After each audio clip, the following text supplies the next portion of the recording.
There's a particular kind of silence that surrounds pain, especially the kind that lingers unseen. It's a quiet, isolating experience where the world moves on as if nothing has changed, while inside everything feels fractured. Trauma and chronic pain are like shadows that stretch across every part of life, yet they're often invisible to others. They don't announce themselves with grand gestures or dramatic scenes. Instead, they settle in quietly, reshaping how we see ourselves and the world. And perhaps the hardest part is this: their invisibility makes them easy to dismiss, even by those closest to us. I'm Roach. Welcome to Transcendent, my platform to help you be authentic and, if you like, to find your uniqueness and essence. Beware that my perspective may be uncomfortable. It was formed from a twisted journey around the world, crossing a wide spectrum of experiences, highs and lows as most would define them. This channel is all about inspiring common people to find their power and place their uniqueness in their lives. My life has been a research lab. I've studied mystics and healers, been mentored in business and athletics and film and acting by the rich and famous. I'm hoping to ease the way for others who also deal with complex PTSD or have a calling to pursue their uniqueness or have a friend or loved one in such a place. Let's start with something that many people who live with trauma or chronic pain know all too well: being doubted. If you've ever tried to explain your pain or whether it's physical or emotional, you might have seen that flicker of skepticism in someone's eyes. Maybe they didn't say it outright, but their silence spoke volumes.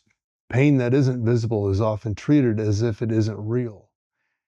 And when you're already carrying the weight of suffering, being invalidated can feel like another wound layer on top of the ones you're already trying to heal. This dismissal isn't just personal, it's cultural.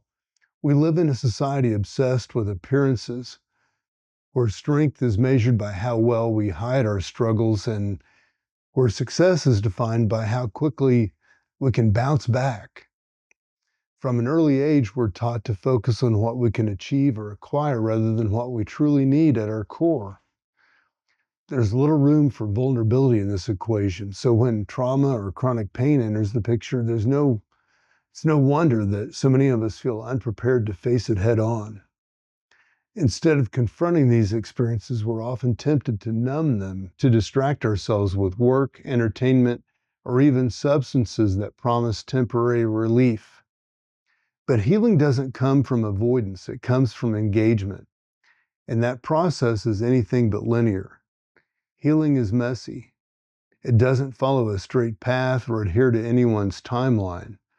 For those living with trauma or chronic pain, every step forward can feel like climbing a mountain while carrying an invisible weight on your back. It requires patience, not just with the process, but with yourself.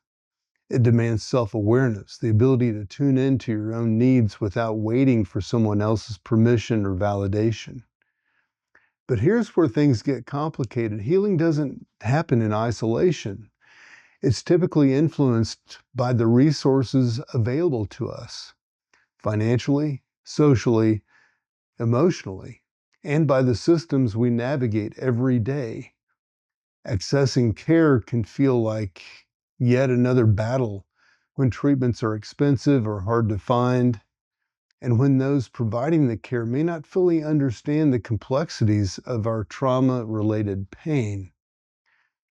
This inequity adds another layer of frustration and despair for many people. Imagine fighting for your health while also fighting against a system that seems indifferent to your suffering. It's no wonder some individuals fall into cycles of denial or escapism. They've been conditioned to believe that asking for help makes them weak. Yet amidst these challenges lies an opportunity, a chance for growth that only comes through adversity. Resilience becomes not just a buzzword, but a lifeline, a quiet force that keeps you moving forward even when everything else inside wants to give up. Pain has this strange way of revealing truths that we'd rather ignore. It strips away the superficial layers we used to define ourselves, our jobs, our possessions, our social status, and forces us to confront what really matters. In doing so, it becomes a teacher, not one we would have chosen, but one that offers lessons we can't learn any other way. For some people, engaging with their pain leads to profound transformation. They discover depths of empathy they didn't know that they had for themselves and for others who suffer silently. Yet, they learn about forgiveness, not as an abstract concept, but as something deeply personal and liberating.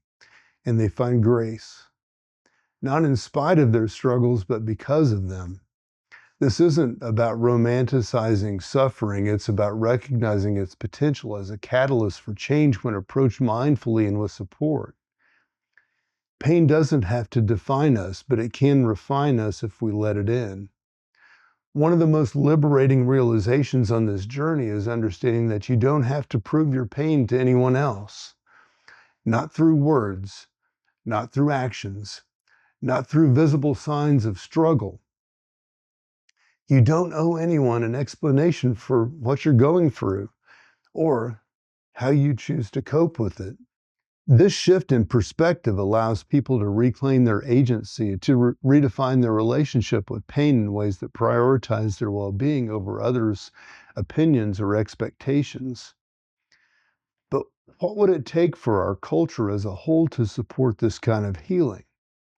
How do we move beyond superficial gestures toward deeper connections rooted in trust and empathy? It starts with creating spaces where vulnerability isn't punished but welcomed, where people feel safe enough to share their struggles without fear of judgment or rejection.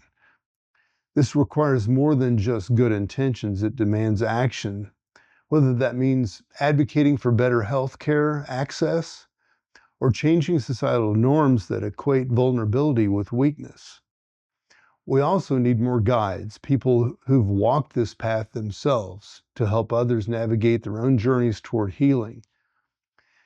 These guides don't have all the answers. No one does. But they offer valuable insights, something just as valuable. So, solidarity born from shared experience. Ultimately, healing from trauma and chronic pain isn't just an individual journey, it's a collective one too.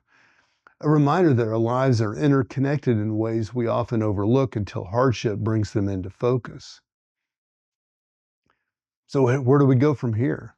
How do we build a world where healing is possible, not just for some, but for everyone? It starts small, with conversations like this one, with moments of quiet courage where individuals choose honesty over pretense and connection over isolation. And step by step, as individuals and as communities, we move closer towards creating a culture where trust replaces fear, where empathy replaces judgment, where connection replaces competition. I'm Mark Roach, wishing you all the best.